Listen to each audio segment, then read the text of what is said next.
កោរ៉ុងត្រូវបានគេសន្ទនាថាជាឋានសួគ៌នៃទីនិរដីទោះតែបងប្អូនអរគ្នាស្វាគមន៍មកកាន់វីដេអូកោរ៉ុងវីដេអូនេះខ្ញុំនាំអ្នកគ្នាមកមើលសម្រស់កោរ៉ុងហើយមកដឹងពីសកម្មភាពមួយចំនួនដែលយើងអាចកម្សាន្តនៅលើកោរ៉ុងបានណាអញ្ចឹងបើសិនជាអ្នកនរដែរមកទេវិធីមកគឺពិបាកទេអ្នកគ្នាទៅកក់សមុទ្រនៅកន្លែងផែទូកគេហ្នឹងគឺគេមានមកគេអញ្ចឹងទៅមកដូចជាម្នាក់$25អញ្ចឹងពេលដែលយើងកក់ហើយហ្នឹងគឺយើងមកចូលចាំនៅតាមគេរៀងខ្លួនទៅណាហើយរយៈពេលធ្វើមកហ្នឹងគឺខ្ទង់40នាទីជាងអាច50អញ្ចឹងទៅបញ្ជាក់កន្លែងនេះតិចអ្នកគ្នាកោរ៉ុងគឺមានពីរផ្សេងគ្នាកោរ៉ុងសន្លឹមហើយនិងកោរ៉ុងអញ្ចឹងកោរ៉ុងធំជាងកោរ៉ុងសន្លឹមអញ្ចឹងវីដេអូនេះយើងមកលេងតែកោរ៉ុងមួយសិនទេខ្ញុំជឿថាអ្នកបងមកលេងកោះពីច្រើនគឺចង់មកលំហែកាយចង់មក relax ច្រើនជាងគឺសូវចង់មាន activity ច្រើនណាប៉ុន្តែនៅលើកោះនេះយើងមាន activity មួយចំនួនដែលយើងគួរធ្វើនៅលើកោះរងនេះគឺធំមែនតើអ្នកគ្នាអញ្ចឹងយើងជួលម៉ូតូមួយហើយម៉ូតូមួយខ្ទង់តម្លៃ$10ជាងយើងតថ្លៃដែរណាហើយយើងជិះជុំវិញនឹងមើលទៅហើយមានកន្លែងមួយដែលខ្ញុំ recommend គឺព្រៃកោងកាងព្រោះព្រៃកោងកាងនេះគឺជាព្រៃមួយដែលល្អមែនតើអ្នកដែលបានទៅគឺនឹងប្លែកភ្នែកព្រោះយើងអាចមានការពីជិះកាយ៉ាយើងអាចដើរថតរូបអង្គុយស្រូបយកក្លិនធម្មជាតិគឺ frame ដល់អ្នកគ្នាខ្ញុំទៅ3ដងខ្ញុំនៅតែមានអារម្មណ៍ព្រៃកោងកាងគឺជាកន្លែងមួយដែលគួរឲ្យទៅ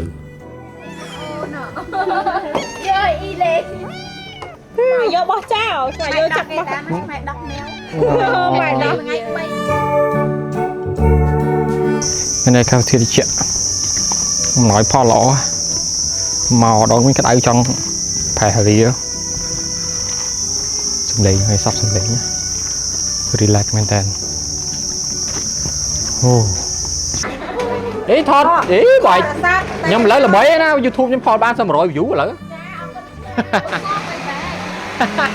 100 view អាយ៉ាអេខ្មាស់គេមិនយើងមាន100 view 200 view ស្អាតតែមានតម្លៃណាអ្នកមើលហ្នឹងមុនណាមុនហ្នឹងទៅចុះអត់លឹកអត់ទៅធ្វើមិនយកអីផងណាបងមុនទៅយកខ្ញុំផងណាជួបបូអាយ៉ាត់ស្គូថ្នាក់អើយជួបបូអើយត3ហើយ3 2 1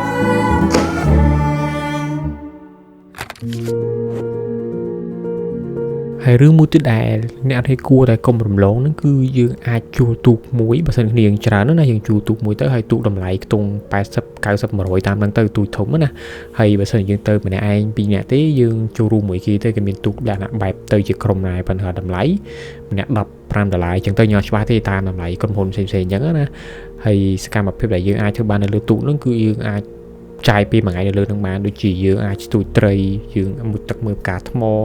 យើងទៅមើលថ្ងៃលិចអីចឹងទៅអញ្ចឹងពេលវេលាយើងមានបានយើងធ្វើប៉ុណ្្នឹងទៅ private យើងអាចទៅវិញទៅមកស្រេចទៅចិត្តយើងអញ្ចឹងណាដោះមកដោះដាក់មកដោះដាក់មក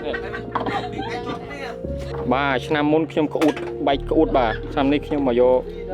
អេ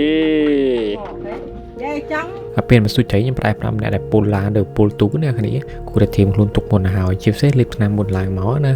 ហើយគេឲ្យក្រាន់ញ៉ាំឲ្យក្រាន់ពីយប់មកពូរសារថាពេលយើងជិះអីតែពេលយើងជប់ស្ទូចទៅគឺធីងធំមកដូចឃើញអញ្ចឹងខ្ញុំកាលឆ្នាំមុនខ្ញុំមកពុលសង្ឃបកាច់ហើយឆ្នាំនេះតែផ្ទះពុលទៀតអញ្ចឹងហត់បានស្ទូចច្រើនទេបើស្ទូចអត់ច្រើនសบายស្ទូចនៅគ្នាដាក់ស៊ីមកត្រីណា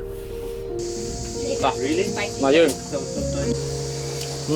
ជិះណាជិះអ្នកនេះជិះត្រីងុយមកដៃហ่า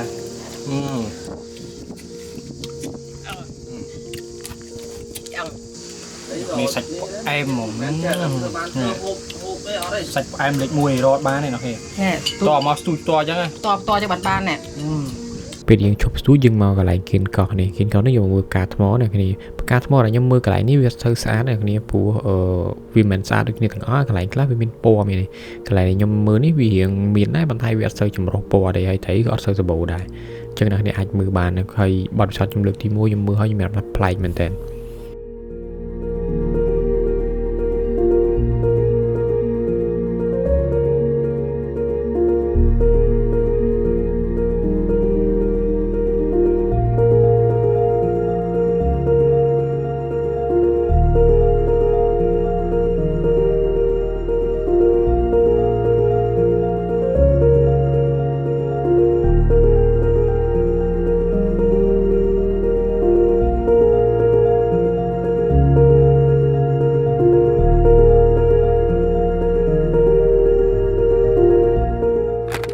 ស្អាតតែនេះមកលើនេះមកនេះពីបេដងតែនៅតែមានអារម្មណ៍ថាវានៅស្អាតអារម្មណ៍ថានៅតែជក់ចិត្តគួររៀងស្ងប់ស្ងាត់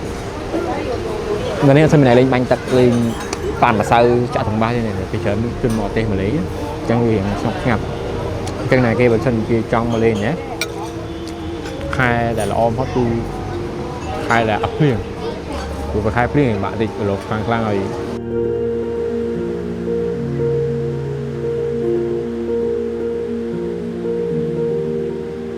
ចំណុចពិសេសជាងគេបំផុតរបស់កោះរ៉ុងគឺមានឆ្នេរខ្សាច់មួយដ៏សែនល្អមែនទែនអ្នកគ្នាគឺសក្បោះ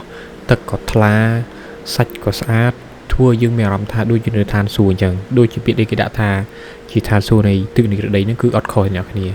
អញ្ចឹងអ្នកគ្នាពេលដែលមកដល់គឺអ្នកគ្នាមានអារម្មណ៍មួយថាគឺមានអារម្មណ៍ថាស្រស់ស្រាយមែនទែនដូចយើងកំពុងនៅទីឋានមួយដែលស្ងប់ស្ងាត់ស្ដាប់សំឡេងទឹកសមុទ្រអញ្ចឹងណានេះមិនមែនចេះនិយាយបញ្ចូលទេគឺអារម្មណ៍ពិតនៅពេលដែលយើងទៅដល់ទីកន្លែងហ្នឹងគឺយើងនឹងទទួលបានអារម្មណ៍បែបហ្នឹង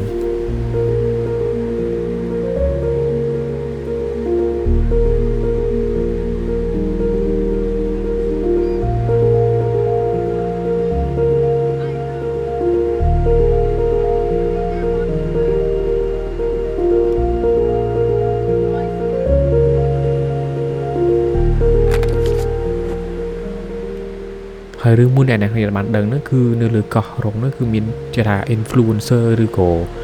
គេហៅថាជនដែលល្បីច្រើនមែនទេដូចឃើញនៅក្នុងវីដេអូអញ្ចឹងគឺឆ្កែទាំងអស់ហ្នឹងគឺ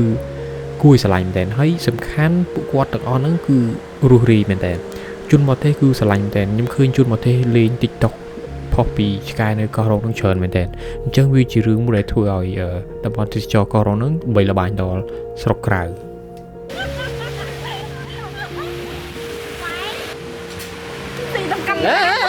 ស៊ីកាមេរ៉ាទេណាខំបង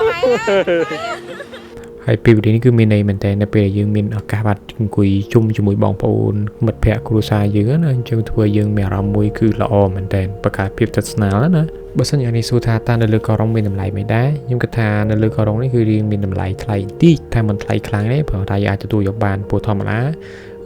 អ្នកប្រកបជីវកម្មគាត់ត្រូវដឹកពីគុកមកវាត្រូវចំណាយច្រើនដែរអ្នកគ្នាមកកោះឡុងសិតមានហាងនេះមួយមានកាទៀវមានបាយរបៀបខ្មែរហើយគាត់បើកពេលយប់ទៀតណាអញ្ចឹងអ្នកគ្នាមកកោះឡុងសិតឡើងមកលើមកឃើញហាងគាត់ថ្មីផែកទុំបើកមកទៅតែរៀបចំគាត់ស្អាតតែមកទៅណោះ